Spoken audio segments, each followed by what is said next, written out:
أعوذ بالله من الشيطان الرجيم بسم الله الرحمن الرحيم وبه نستعين إنه خير الناصر ومعين. We are having the third session of our topic of how to make a powerful prayer. And basically the background of this topic was after my Muharram program, my Muharram sessions, I was asked if I can bring some evidences that issues of vibration and energy and stuff like that are in Quran and Hadith. So because I have in the past, about a year and a half ago, talk. Uh, I had a talk about uh, powerful dua. But in this session, the last 2-3 sessions, I'm focusing on the side of energy and stuff in Quran, and I give just a bit of briefing at the end, towards the end of how to make a powerful prayer. So anyway, let's go into our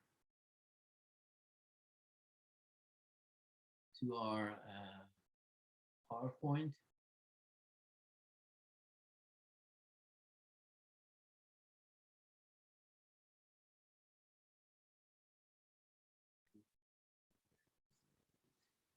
Share screen.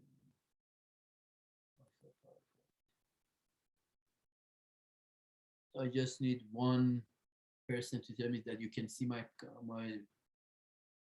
screen clearly, no problem. You do? Just one person acknowledges, please.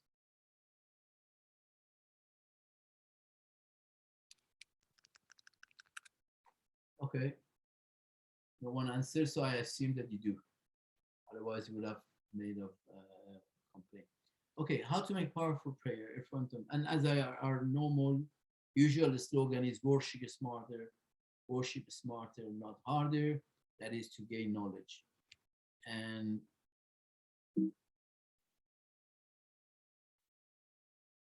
this is the topics that I'm going to cover. I mean, I've said it in the past, but for those who are new in this session, I just very quickly go over a few vocabs that is important to learn. One is consciousness. Consciousness is awareness, and especially when it's into context of universal consciousness, is a consciousness that is from the creation and the whole. It encompasses the whole creation, and that's the very high level stuff.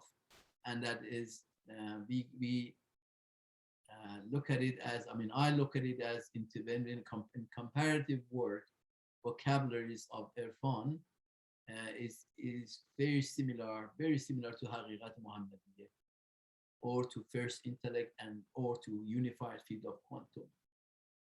And positive energy is positive feeling with the hope of achieving positive outcome, anticipation of good and hopefulness. That is basically what positive energy is. And negative energy is a negative feeling, not hoping to achieve positive outcome. So another word is hopelessness. Vibration is a person's emotional state. And of course, there's technical explanation of that, but I don't want to get into technicality of it. But into our context, vibration is our emotional state. So the more higher emotional state that we have got higher vibration.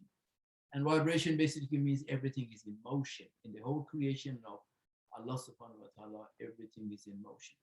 And frequency is the rate of intensity of emotion. And love has got the highest positive frequency and energy. And vibration, frequency, and energy are interchangeably used. And when you go to probably to some of the clips on the net and some of the lectures of other people, sometimes they use these words in place of the other, but which is okay. There's nothing wrong with it. But again, technically, they are different. Frequency is the unit of vibration, and anyway, and also vibration carries energy and information. So that's about these few vocabs, which I hope it does help you.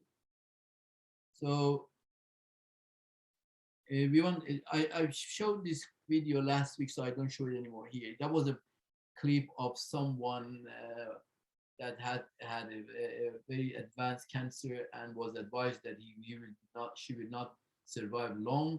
And through one of the workshops of Joe Dispenza and meditative work and stuff like that, she got her pure. She got the healing, and she got her health back fully. So I don't play it in this session. It's been done last week. But in this clip, I showed you about 3.5 minutes of someone talking about vibration. That's important. But this week, I want to show the second part of it, which is another 4 or 5 minutes, which is good because you see it from the physical perspective or physical point of view what vibration is. I mean, you all may know, but because I'll put it on our YouTube channel, we don't know if everyone is as literate as you about physical issues. So let's listen to this.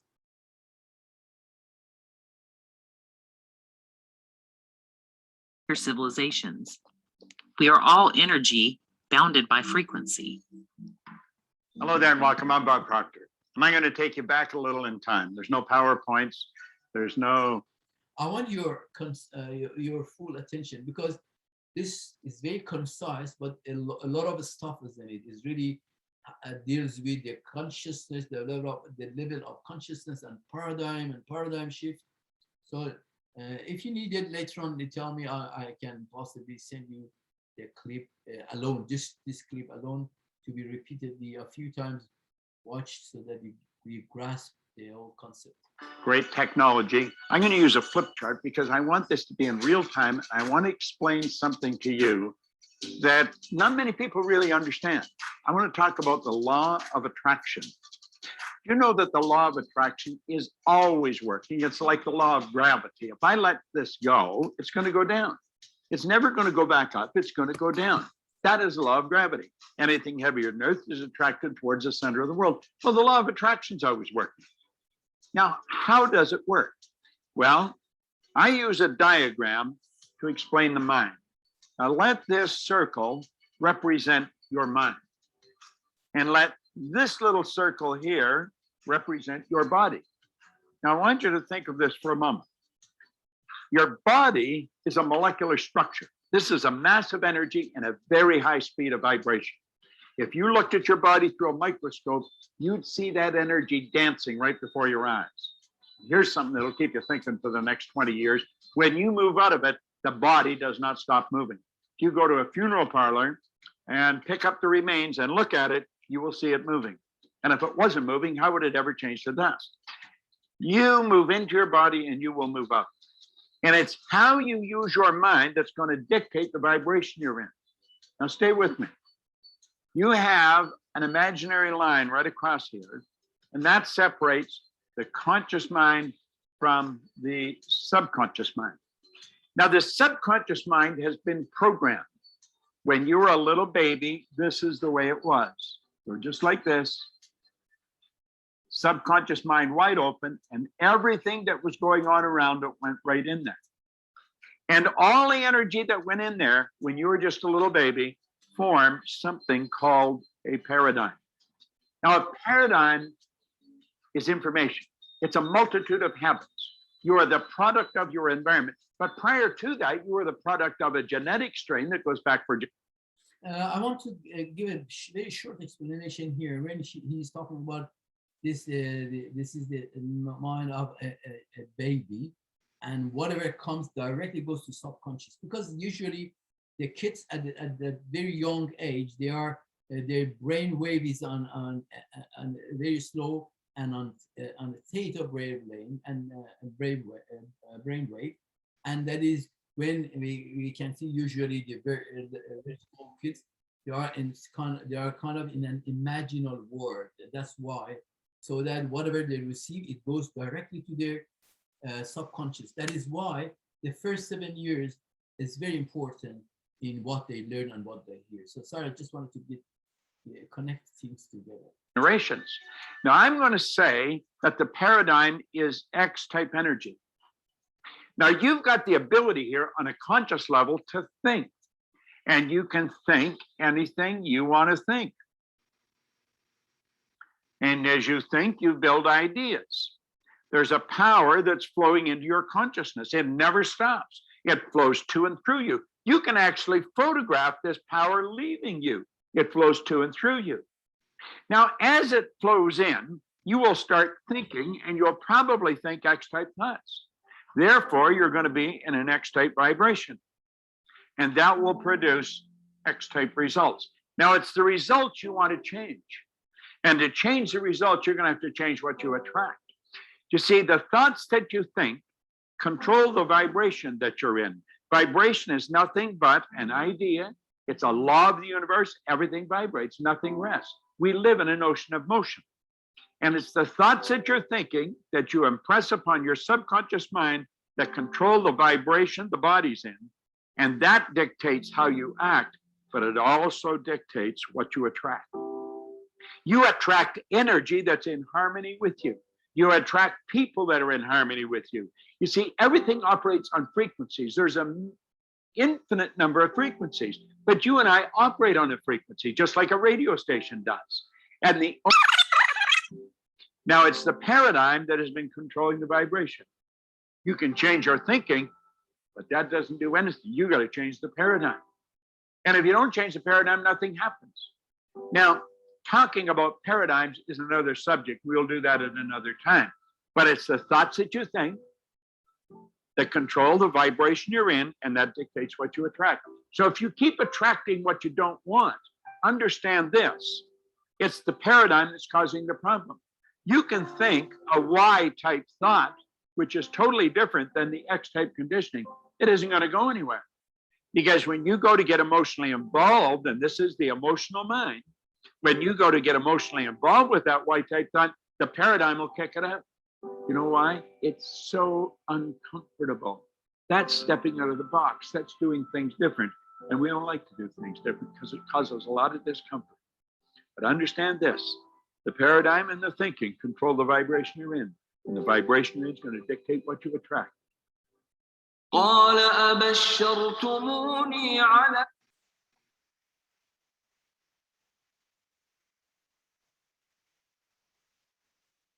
Okay, fair enough. I hope this was helpful. I gotta go on my PowerPoint here.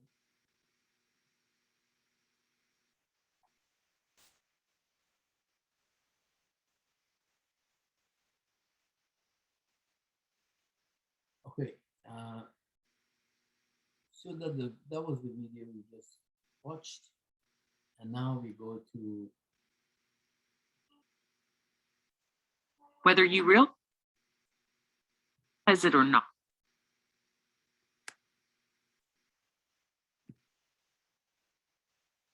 all right. This is what you might have heard the name of Nikola Tesla. He was a person, a physicist, very famous. I think he died back in 1945 or around those times. And he says, if you want to find the secrets of the universe, think in terms of energy, frequency, and vibration. Nikola Tesla was the one who was working with Thomas Edison, who was registered as discovery of electricity, but apparently, as per some documents here and there, they say it was Tesla who did invented or discovered electricity. Nevertheless, let's move on. Yeah, let's now go on to Quran and these issues that we're talking in Quran. Every ayah, that's the first thing. Every ayah starts with hope. Bismillah ar-Rahman ar-Rahim is there at the beginning of every ayah. And what more powerful hope what can God present and bestow to the people? It starts with the name of God and the Rahman and Rahim. And basically, when he talks about Rahman, he is talking about his mercy on all creation, regardless of their face, regardless of their nationality, gender, even type. I mean, his Rahmaniyat applies to human, to animals, to creation, to galaxies, and especially when we talk about human being. It's beyond just a number of, it's beyond the religion. So that Rahmaniyat encompasses the whole creation. And even then, he has also gone to Rahimiyat, which Rahimiyat is a type of mercy which does is specializes in mu'minin and faithful. So basically, it starts with hope. Whatever is the context, whatever the rest of the ayah is, beginning of it is telling you, I am Rahman and I am Rahim. This is really all about hope. Now let's look at the second ayah in Quran. الَّذِي أَحْسَنَ كُلِّ شَيْءٍ خَلَقَهُ. That means Allah has created everything in the best of how it could be created. He created his creatures are the best of its kind that it could be made. So yani, there is nothing negative and bad about creation. It's all whatever comes. We feel it's not good. It's all to do with khalq. It's not to do with haq. Haq has created all positive, all good, all at the best thing. But when it comes to khalq, it is the khalq who impact the creation.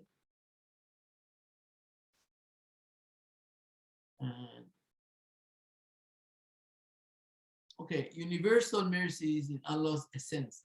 Basically, we can't help it. Allah subhanahu wa ta'ala in this ayah says, فَإِذَا جَاءَكَ الَّذِينَ يُؤْمِنُونَ بِآيَاتِنَا فَقُلْ سَلَامٌ عَلَيْكُمْ. Listen to this. كَتَبَ رَبُّكُمْ عَلَى نَفْسِهِ الرَّحْمَةِ. Yani is in essence of God is mercy. He has written on him to be merciful. When God says something about himself and make it into such a statement, a strong, powerful statement that he has written on himself. Yani, I have made myself a promise, or they can say it in different ways. People can say, some people have said that Allah has made it compulsory on him to be merciful. But whatever terminology we use, basically the core meaning is very clear for everyone. إِنَّهُ مَنْ عَمِلَ سُوءٍ بِجَهَالَةٍ. Allah has committed compulsory on him to be Rahman, to have Rahman. أنه من عمل منكم سوءا بجهالة ثم من بعده تاب من بعده وأصلح فإنه غفور رحيم. And whoever has done something bad, سوءا بجهالة, out of ignorance, ثم تاب, and after he returns, he repents, من بعده وأصلح, and becomes good, فإنه غفور رحيم. Again says Allah is forgiving and has got rahmat. So these are all positive. These are all positive. Look at the Quran. What it says. And then let's look at how law of attraction in hadith. This is an amazing hadith, very amazing hadith. I remember first time in my life, I heard this hadith when I was 28, yani about 40 years ago, when from my beloved Ustad Ayatollah Marhum Ayatollah Najabat. He used to say this. أحسن الظن بالله فإن الله عز وجل يقول أنا عند ظن عبد المؤمن بي إن خيرا فخير أو إن شرا فشر. يعني where else, where much powerful statement than this can you find to evidence the law of attraction? How can Allah say, how would God sends good for some people and bad for some people? And basically the meaning of it is have good and positive expectation towards God. As he says, I am what my servant thinks of me. If he expects positive and good of me, I will send him good, and if bad and negative, will send him negative and shar. Yani, is that God? The question is the God such a mawjood, such a being that good gives bad to some people and good to some people? No, basically here is Allah is saying, this is my rule of universe. I've made the universe like this. If you think of me good, the universe attracts the good to you. if you think of universe bad or of me bad, so you will attract bad. So this is really a very, I love this hadith, which is the core, the crunch of all the talks that in these days everyone is talking in every country, all across the globe. Everyone is talking about positive energy and negative energy, law of vibration, law of attraction. It's in just this sentence from Imam Reza alayhi salatu wasalam. And is this clear for everyone? I don't want to just continue for 1 hour and then I don't know whether it's clear or not. Can you guys make a reaction? Is this clear what I said here?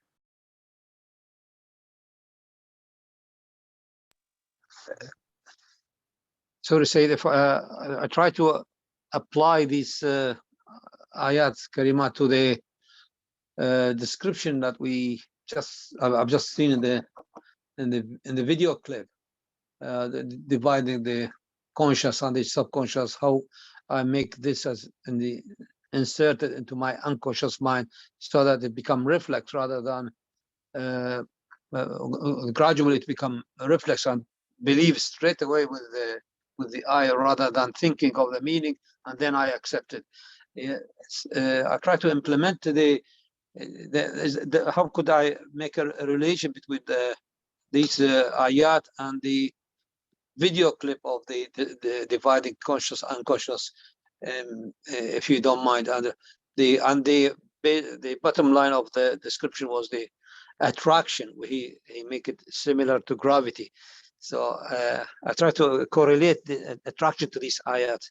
Is there any way to make it simple for me to implement what the principles that was mentioned in the video clip to this ayat? How to make it in my unconscious mind, please? If you allow me, I leave that for the last because I don't want to lose track of the rest of the things I want to say. I just wanted to ask whether this is clear, and you raised a very good point. So if you don't mind, let's leave it for the end of it, okay? So you raised it again, and I try. Okay, thank you. Thank you. And so the question was, I just explained how God gives good to whoever, whatever you think about him. And if you think negative, you get only negative. Not that Allah is negative, you attract negative energy. Okay, and let's look at the next one. And here, positive energy with happiness. This is a verse of the Quran. It's very interesting verse. Ya ayyuhan nas, it's in Surah Yunus. قد جاءكم موعظة من ربكم فشفاء لما في الصدور وهدى ورحمة للمؤمنين. O mankind, there has come to you a direction from your Lord and a healing for the disease in your heart, and for those who believe, a guidance and a mercy. And then the next verse is even more important. Sorry. It says, قل بفضل الله وبرحمته فبذلك فليفرحوا هو خير مما يجمعون. Yani with fazl, to the bounty of Allah and to His mercy, in that let them rejoice, enjoy. Yani فليفرحوا. Farah means happiness. So Allah in the last verse he says, is there advice from Him for shafa, lama fi sudur. And then in the next verse says, all bifazlillah, to the bounty of Allah and His mercy, we can be happy, have happiness. And even there is another interpretation about that, which says that if you want to be happy, I think this is from Allama Tabatabai, if I'm right, this is Tafsir, says if you want to happy, if you want to be yafrah, you want to have farah, resort to the faz and rahmat of Allah subhanahu wa ta'ala. So basically, again, this is all about positivity, it's about happiness, it's about good things here, right? And positive energy is hopefulness. Basically, what I want to get into our mind here tonight is to see that positive energy and hopefulness are both the same. قل يا عبادي الذين أسرفوا على أنفسهم لا تقنطوا من رحمة الله إن الله يغفر الذنوب جميعا. إِنَّهُ هُوَ الْغَفُورُ الرَّحِيمُ. O my servants who have transgressed against their souls, and you have done israf on your own soul, on your nafs. Despair not of the mercy of Allah, and don't become hopeless. Despair means don't be hopeless, not not of the mercy of Allah. And be hopeful. When he says don't be hopeless, and be hopeful. For Allah forgives all sins, all sins. And I show you in the next thing there's one sin that Allah doesn't forgive. That is hopelessness. Hopelessness is amazing. I show you later. So for he is forgiving.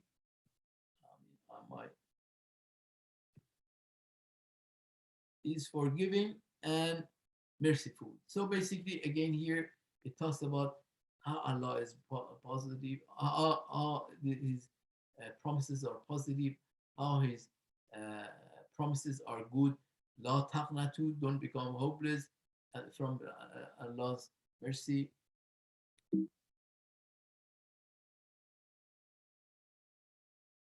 And look at this. Look at this. Now it's about negative energy. Negative energy is hopelessness. And let's see how it's even equivalent to blasphemy, or kufr. Quran says that clearly. That's in Surah Yusuf, I guess. فَتَحَسَّسُوا مِنْ يُوسُفَ وَأَخِيهِ وَلَا تَيْأَسُوا مِنْ رُوحِ اللَّهِ. تَيْأَسُوا means comes from yas and hopelessness. Don't be hopeless مِنْ رُوحِ اللَّهِ, from the God. إِنَّهُ أَنَّ رُوحَ اللَّهِ إِلَّا الْقَوْمَ الْكَافِرُونَ. O my sons, go ye and unique and inquire about Joseph, his brother, and never give up hope. Okay? Give up hope and soothing and mercy. Truly no one despairs of soothing and mercy. And no one becomes hopeless except those who have no faith. إِلَّا الْقَوْمَ الْكَافِرُونَ. Kafir is person with blasphemy, person with no faith. Yani look how negative energy has become equivalent of hopelessness, and how it has been so strongly condemned, so that it can really, if anyone reaches to that state, to that situation, you should be shivering from the fear of God. And of course, hopefully none of us are like that. This is just to learn and be reading some of these verses, even if you are a little bit down and you're a little bit not too positive. With reading these things, it increases our vibration and increases our energy and our positivity. Okay, this is clear. So negative energy is hopelessness and is condemned strongly. Again, بِالْحَقِّ فَلَا تَكُنْ. I can't see it because some of these are blocking some of these photos. Okay. قالوا بشرناك بالحق فلا تكن من القانتين. They said we give thee glad tidings and we give you good things. Glad tidings is a good بشرناك means Bisharat is give good news and good hope. We give those glad tidings in the truth. Be not then in despair. Don't be in hopeless. Don't be hopeless. We are giving the good tidings. من يقنط من رحمة الله رحمة ربه إلا الضالون. No one becomes hopeless in rahmat of Allah إلا الضالون, unless those people who have gone astray. These are very strong, powerful ayats about hopefulness, positivity, and negativity.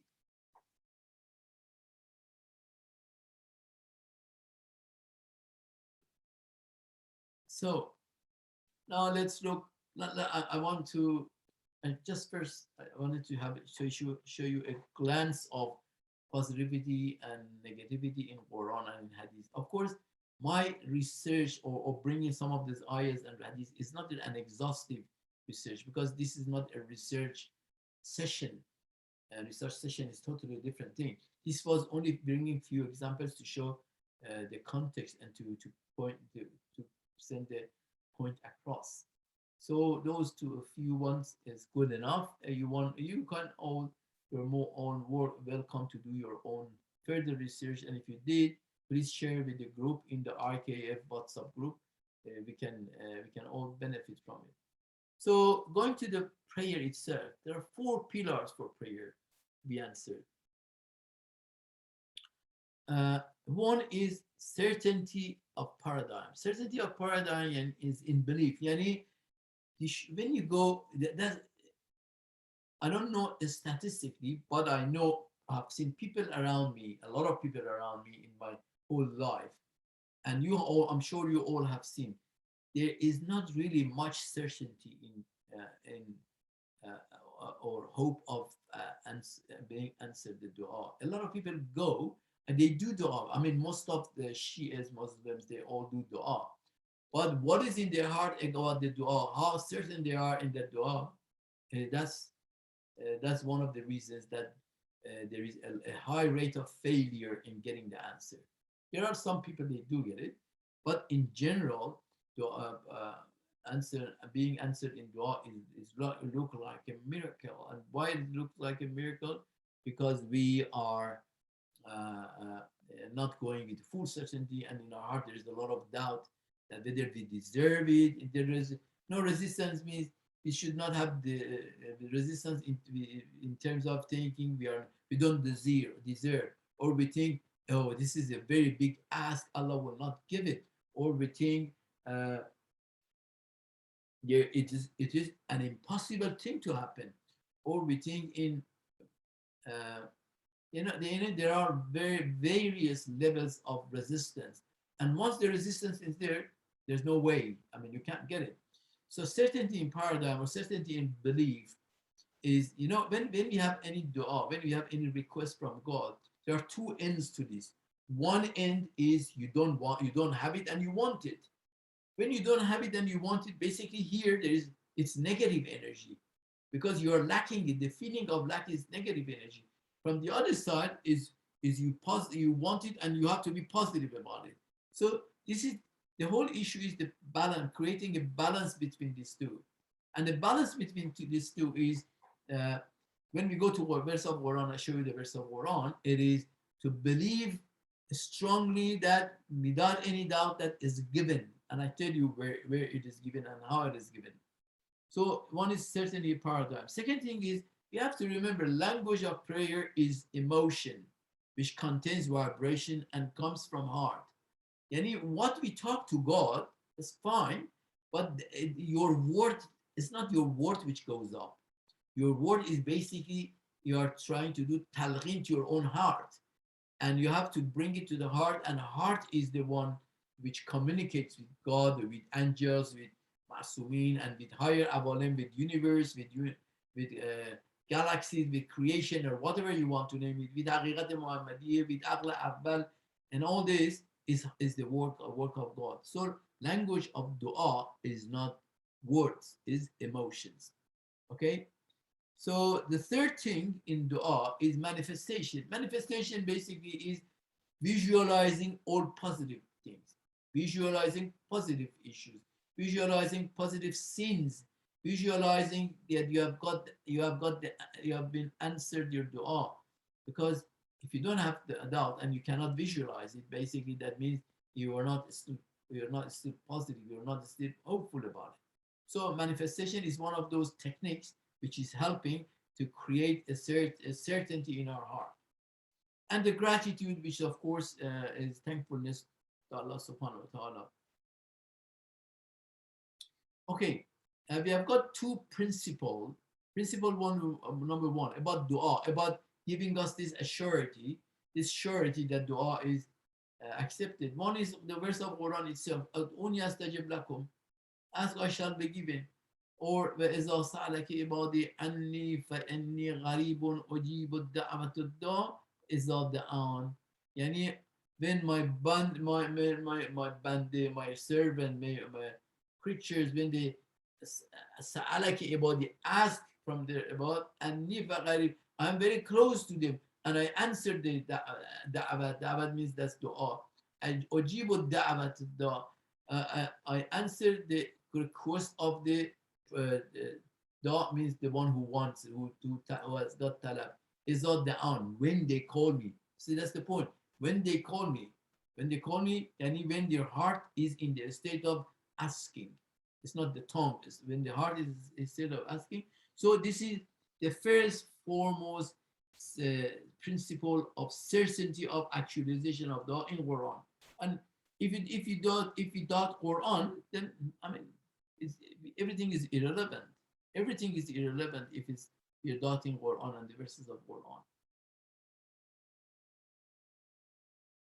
And then second thing that I want, as I've mentioned as the principle number 2, is uncertainty principle of Heisenberg. Heisenberg has also been one of the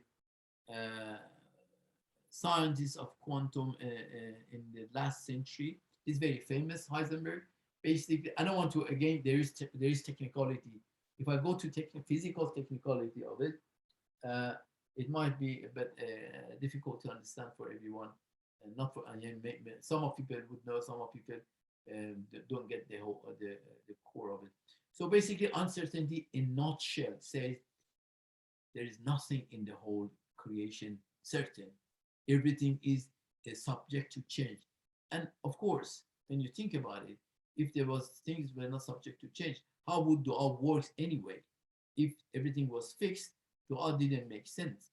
So uncertainty principle of Heisenberg and Uni Astajib Lakum of Quran, these two together is it must bring a surety in the heart of us. And if that surety is there, definitely we can achieve very, very good results. And I've put here multiverse, and I don't want to explain this. I've used this for a different session before, a couple of years ago. Multiverse, if you have heard of it, it's an amazing, amazing paradigm and interesting, but it's still in the investigation and still under research. But there are a lot of advancement in multiverse. Multiverse, when it's understood, it does open up a lot of our understanding about Mi'raj and about certain things that go on that we may not understand. We accept it, but we can't understand how. Through multiverse, they are explainable. Inshallah, maybe sometime again later on. So now let's look at it. I said there are two things. One was certainty. I said the 4 pillars of Du'a. One was certainty. One was about the language of Du'a is heart. And when you can look at human soul and heart, I just want to quickly mention one or two hadiths. لا يسعني أرضي ولا سمائي ولكن يسعني قلبي عبد المؤمن. This hadith of Qudsi. Allah says, my earth and my skies, they cannot they cannot fit me in. They don't have enough capacity to take me in. ولكن يسعني قلب عبد المؤمن. But the heart of the faithful servant can fit me in his heart. Can you imagine this? If the heart of the mu'min it can fit the God in, yani, are we not saying that our heart must be positive and send emotes and send vibes, positive vibes to creation, to Allah subhanahu wa ta'ala, to angels, to bring positive? But once in our heart is Allah subhanahu wa ta'ala, then it's there. Yani, the one who asks and the one who gives are in the same place. But of course, we have got to have to exercise and work. And another one is Qalbul Mu'min Arshul Rahman. The heart of the mu'min is the center of command of Allah subhanahu wa ta'ala. So I wanted to explain that heart is important. Of course, I put a heart, physical heart, but basically, physical heart is a physical manifestation of the heart, which is in soul, and heart has got a very high status in the soul, and that's why it can connect to God, and that's why it can contain the God. It can take the God in. Okay, how to connect to quantum field or Haqiqat Muhammadiyya or positive energy field. I told you quantum field and Haqiqat Muhammadiyya and positive energy field and Aql Awwal, and these are all the same, talking about the same thing. Allah subhanahu wa ta'ala says, I am present at the broken heart. And inda qulubun munkasira. When the heart breaks into tears, it gets connection.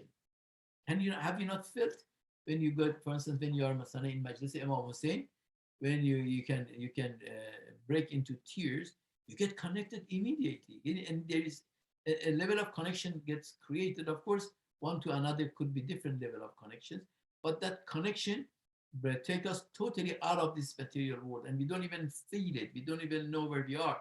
We forget all about our gender, our identity, our credentials, or who we are, what my name is, what my job is. And only when we come back from that state, we will start to realize ourselves. And when we come back with a lot of joy, a very special joy in the heart. So Allah says, I'm present at the broken hearts. Allah Yasani Arzi Allah Samai. I think I read this for you in the last thing. So I don't repeat this. Okay, now let's see how to teach the heart to connect with higher awalim or malakut. Before I say this, let me tell you, when we pray to Allah subhanahu wa ta'ala by heart, in the heart, when we want something, that's called talab wujudi. It must be an existential talab, existential demand. Yani, masalan, there are a lot of times we do dua, but our heart is not saying it. It's only the tongue is saying it. So many, there are hundreds of examples. Like we say, Allahumma jar hayati hayata Muhammad wa al Muhammad. We say that, but does our heart say the same thing? If the heart does the same thing, our actions become similar to when we want to have hayati Muhammad wa al Muhammad, we live like them. We just say it. Or mamati mamata al Muhammad wa al Muhammad. And the death of Muhammad and al Muhammad. And they are all been shaheed and martyred. Do we do that? So there are plenty of times, and very frequently, we say things that we don't, it's not from our heart, it's only from the tongue. Fair enough, tongue is practicing to bring it to the heart. I'm not saying we shouldn't say it. I'm saying once it's not in the heart, our heart doesn't move, and the heart doesn't talk to higher awalim. But this is a practice. Listen, the heart is the center of emotions, and the heart is where it creates the highest vibration. And that's why, you know that, for instance, to give you an example, love is from the heart. Any love, a love of the mother and child, love of the parents to the children, love of the children to parents, a lot of the opposite sex genders, young women and men, all of this comes from the heart. Of course, some of them have got a little bit of chemicals involved, but in general, heart is a thing which is coming from the heart. Now we have to make a heart practice so that within this practice, understand, is able to connect, is able to empathize with situations, and is able to become lenient, and so that it can connect. Let me just look at the chat if it's not about our voice or anything like that. Okay, sorry, I went back. And so one is care. We have to practice caring. I know some people in here, and from very close contact, I know they are very caring people, and I envy them. But I don't know everyone, of course. So you have to practice to be caring. Caring, but first from our own family, and have a sense of empathy, and then to care about them. That's one. Second to that is appreciation. You have to appreciate everyone for whatever he does for us or what she does for us. It's not in your heart. You have to tell it. You have to express it to the person. So that's an exercise. I know I have some people who are under my counseling these days, and when I talk about appreciation, they just, because they have had a long, longer life, and haven't done that, is so difficult for them. And you guys who are at the younger age, if you don't practice it now, it will be more difficult for you. And basically, when you do appreciate, it's not that you're not giving a good feeling to the other person. Basically, you're curing your own heart when you're able to do appreciation. And gratitude, appreciation is from the people. Gratitude is to do with thankfulness to Allah subhanahu wa ta'ala. When we are in the state of gratitude, we understand, we contemplate on what God has given us, and that gratitude creates a lot of good things, which I say in the next slide, and make us more absorbing and attracting what we want. And gratitude is very essential work of us. And compassion, basically, is the name of it. Is we have to be compassionate. We have to be, because God is compassionate to us. And even, I tell you, even gratitude, yeah, thankfulness. Even we have hadith that Allah thanks people. Allah does thank people in heaven for what they have done. So gratitude is even gratitude is two-way. So compassion is the same. Allah is compassionate. You have to be compassionate. Allah is forgiving. We have to be we have to have forgiveness. And these are the attributes of God. And once we are able to attract the attributes of God in us, so we have become gradually godly. When you become godly, and you are creating likeness with God. And when you create likeness, then your energy can resonate with God's energy, or with, when you say God's energy, I mean with His creation's energy, because He has created, as I said earlier, He has created means and tools that we get connect to, and we can bring good, positive or negative. So these 5 attributes are more. There are a lot more, of course. These are main things which are helping the heart. So it was certainty we talked about, heart we talked about.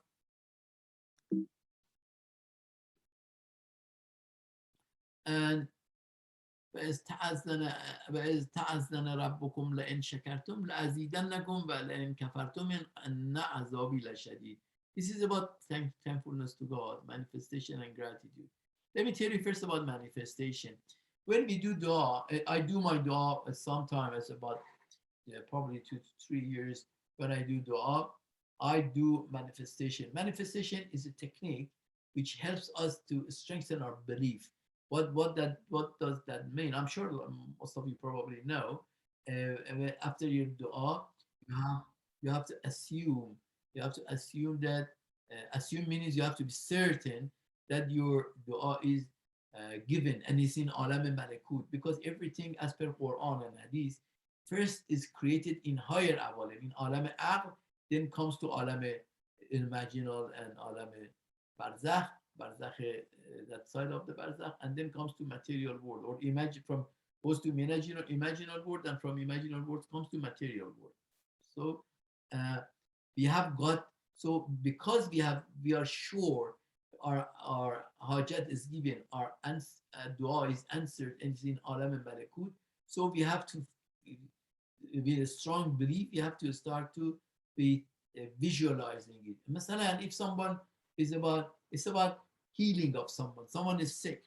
Manifesting means visualizing him as got rid of the sickness, he or she is doing well, sitting in the bed, has got up, talking to family, and doing things good. And that's a visualization, that manifestation.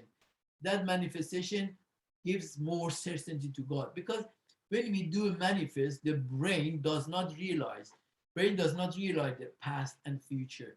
But when you do manifest, basically you're visualizing the future. Because masalan, if you're visualizing about a person who is sick in the bed, but when you're certain about his curing and his sickness is given, so you manifest him as his future, because you believe it's given and you believe it's going to be given soon. So it is instant in the future. And that being in the future, brain doesn't realize it. Brain does not recognize that. Brain is not the past and future. So brain starts to believe it, and when you certain is infrequently done, brain start to do it, and once the brain believes it, is gives a command to limbic brain, and that the limbic brain start to send commands to for generating some hormones, and those hormones gives us good feeling, yeah, endorphin and all those sort of hormones. And once we get those hormones and feel good, and that's feeling good, that affecting your heart, and from the affecting your heart, you can communicate with God. So that's the work of manifestation and gratitude, which I just explained. And Allah says, لَإِن شَكَرْتُمْ لَأَزِيدَنَّكُمْ. If you do shukr, if you are thankful, I will increase it for you. And look at the rest of it. لَإِن كَفَرْتُمْ إِنَّ عَذَابِي لَشَدِيدٌ. Yani Allah subhanahu wa ta'ala has put shukr versus kafartum. Yani you do not shock, you do not have any shock for that. So having shukr, sorry, give me a second. So giving shukr, basically, Allah will increase your name, increase what you want. And I tell you about shukr, I need to, I like to add one point here, although it's getting late, it's more over a year, an hour now, my apologies. And that is, let's say, I get a sickness, right? Or let's say I become moneyless, I become poor, okay? And I want to get dua and ask Allah to, I can earn some money.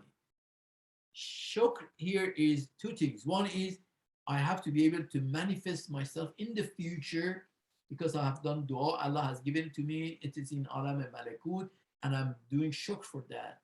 And I'm sure it is going to come back to me, is one. Second to that, shukr for you have had some money. In the past, you have had money. You have you still have food on your plate. That means you have money for it. Still, you have you can pay some of your bills, if not all of them. That means you still have money. Still, you are you have done a lot of very good things in the past, which you have used money for it. So you have to be thankful for all of those things as well. So that means not only to concentrate on what we don't have, you have to concentrate on what we have had, and to be thankful for that. These are amazing tips, I tell you. Okay, go to the next one. Okay, and this is very famous. Everyone knows and heard about it, and because we are talking about healing and shifa and this and not, it's not only it's not about the healing, it's about every request. As from Imam Ali alayhi salam, first and foremost, paradigm shift. What are you? دواؤك فيك وما تبصر بدأك منك وما تشعر أتزعم إنك جرم صغير وفيك انتوى عالم الأكبر فأنت الكتاب المبين الذي بأحرفه يظهر المزمر وما حاجة لك من خارج وفكرك فيك وما تستر وما حاجة لك من خارج. Yani you don't need outside, everything is in you. Now let's look at the meaning of it. Your sickness is from you, but you do not perceive it. And your remedy is within you, but you do not sense it. You presume you are a small entity, but within you is enfolded the entire universe. You are indeed the evident book by a whole alphabet, by whose alphabets the hidden becomes manifest. Therefore, you have no need to look beyond yourself. What you seek is within you, if you only you reflect. That's from Imam Ali alayhi salam. And I want to, as the last thing, I want to read this really very, very interesting.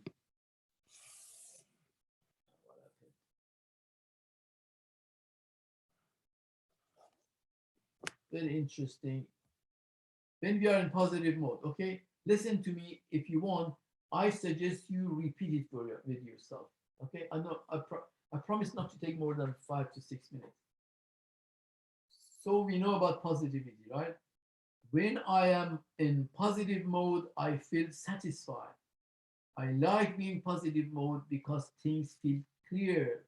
When I'm in positive mode, I feel clear-minded. I feel sort of elated. When I'm in positive mode, it is like my heart is singing. When I'm in positive mode, I feel satisfied. When I am in positive mode, I feel ease. When I am in positive mode, repeat it for you with yourself in you. When I feel I'm in positive mode, I feel ease. When I'm in positive mode, I feel sort of organized. When I am in positive mode, I feel like doing stuff. When I'm in positive mode, my body feels good. When I'm in positive mode, I feel like taking a walk. When I'm in positive mode, uh, I feel good. When I'm in positive mode, food tastes good. I like being in positive mode. When I'm in positive mode, I know my power. When I'm in positive mode, I feel more sure about things. When I'm in positive mode, I know my own goodness. When I'm in positive mode, I just feel good about me. When I'm in positive mode, I trust that things are going to go well. When I'm in positive mode, I feel optimistic about things. When I'm in positive mode, I feel ready for more. When I'm in positive mode, I feel like I can do about anything. When I'm in positive mode, I feel more sure of myself. When I'm in positive mode, I let people, when I'm in positive mode, good things happen to me. When I'm in positive mode, I can feel I'm in the flow. When I'm in positive mode, I feel ease about life. When I'm in positive mode, it is like the universe cooperates with me. When I'm in positive mode, I know my goodness because it sort of sounds, it sort of surrounds me. When I'm in positive mode, the universe gives me evidence that I am in there, not as a reward, but as a consequence of my alignment. When I'm in positive mode, the indicators that surround me in conversation and in my own emotions and in outside manifestation, they represent my being in positive mode. When I'm in positive mode, I like being positive. When I'm in positive mode, it seems easy to stay there. When I'm in positive mode, I want never to leave. When I'm in positive mode, it feels natural and normal to contemplate on creation. When I'm in positive mode, I feel unlimited. When I'm in positive mode, I am glad for all I have lived and what I've put in right placement. When I'm positive mode, I have clear view of what I've put here. When I'm in positive mode, I feel satisfied about my life. When I'm in positive mode, I feel ready to go and do more. When I'm in positive mode, I love my life. When I'm in positive mode, I love me. When I'm in positive mode, I love the people who help me feel positive. When I'm in positive mode, I do better financially. When I'm in positive mode, I leverage time and effort in a better way. When I am in positive mode, things line up for me better. When I'm in positive mode, it is like time slows down and satisfaction speeds up. When I'm in positive mode, I savor more. When I'm in positive mode, I sit and contemplate, and my thoughts are pleasing to me. When I'm in positive mode, sometimes I just ponder just for the satisfaction of pondering that I thought. When I'm in positive mode, it is like I only have access to the memories that are pleasing and to the current environment that is pleasing. When I'm in positive mode, I can feel that the whole of me is integrated with the source energy that is me, and I know my power and my well-being, and I sort of want to shout it. So thank you very much. That was just few statements for being positive, what sort of things it can give us. And I'm sorry it took longer than my expectation, 10 minutes.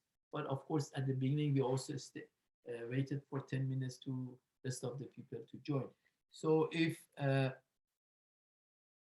is anything, any issue, I've got like 7-8 minutes to talk and answer. And otherwise, we leave it for this session is totally finished, and hopefully inshallah we start with